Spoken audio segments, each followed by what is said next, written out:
Hello বন্ধুরা, আজকে তোমাদের সাথে শেয়ার করতে চলেছি একটা ছোট্ট মিনি ব্লগ। তো আজকে আমরা যাচ্ছিলাম একটা জায়গায়, তো তার জন্য আমরা এখানে সকাল সকাল টোটো করে বেরিয়ে পড়েছিলাম।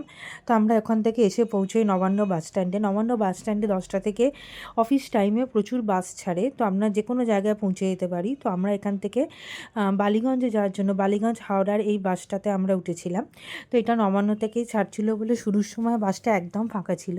তো এরকম পরিষ্কার একদম ফাঁকা বাসে ওঠার অভিজ্ঞতাটাই আলাদা, কিন্তু পরের দিকে বাসটাতে খুবই ভিড় হয়ে গেছিলো। তো এখানে বাসটা মন্দিরতলার উদ্দেশ্যে রওনা হচ্ছিল, তো যাতে মন্দিরতলা থেকে অফিস টাইমের লোকেদের পিক আপটা করা হতে পারে।